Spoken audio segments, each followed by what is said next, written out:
حضرت علی علیہ السلام کی قبر اتنے عرصے تک کیوں سب سے پوشیدہ رہی؟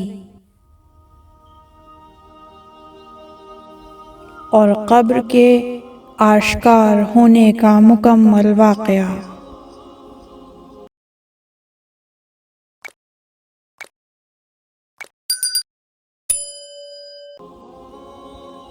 حضرت علی علیہ السلام، جنہوں نے شرک کے بتوں کو توڑا اور اپنی تعلیمات سے لوگوں کو خدائے واحد و یکتا اور دین اسلام کی پیروی سے آگاہ فرمایا۔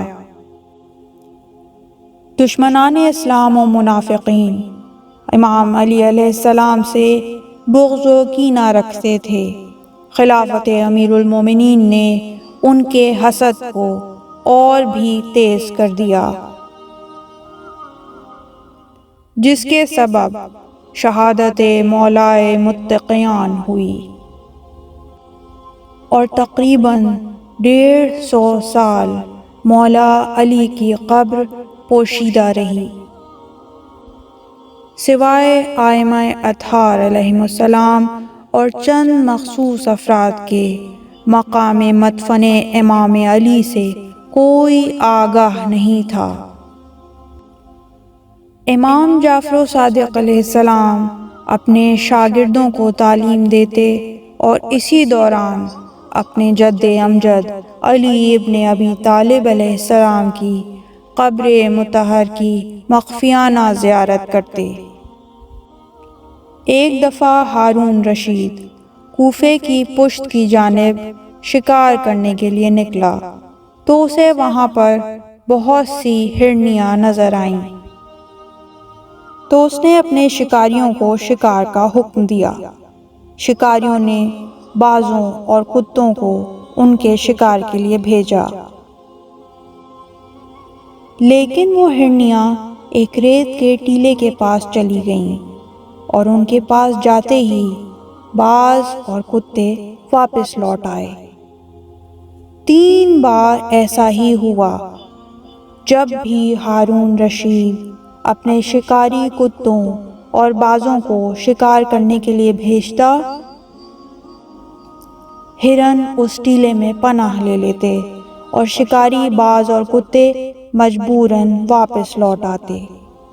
ہارون رشید نے جب یہ منظر دیکھا تو اسے بہت تعجب ہوا، لہٰذا اس نے اس کی وجہ معلوم کرنے کا حکم دیا۔ خوب تگ و دو کے بعد بنی اسد کا ایک معمر آدمی آیا جو اس مقدس مقام سے آگاہ تھا۔ اس نے ہارون رشید سے کہا، اگر مجھے اور اس جگہ کو امان ملے تو میں بتا سکتا ہوں۔ ہارون رشید نے کہا، خدا کی قسم، میں تمہیں اور اس مقام کو پناہ دیتا ہوں۔ اس بزرگ شخص نے بتایا کہ میرے والد نے مجھے بتایا کہ ان کے زمانے میں شیعوں کا عقیدہ تھا کہ یہاں مرقد امام علی علیہ السلام ہے۔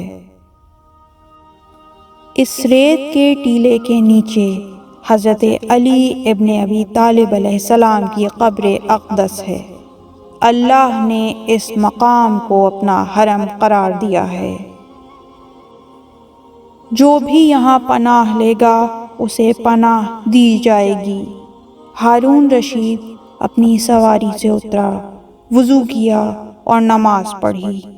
3 دن تک گریہ کیا اور حکم دیا کہ یہاں مرقد امیر المومنین تعمیر کیا جائے، اور اس طرح ایک دشمن اہل بیت کے ہاتھوں قبر امام علی علیہ السلام کشف ہوئی۔ اس طرح کی مزید تحقیقی، علمی اور تاریخی ویڈیوز دیکھنے کے لیے چینل کو سبسکرائب کیجیے اور بیل آئیکن پہ کلک کیجیے۔ ویڈیو کو لائک کریں اور کامنٹس کے ذریعے بتائیے کہ آپ کو ویڈیو کیسی لگی۔ اگلی ویڈیو تک کے لیے خدا نگہدار۔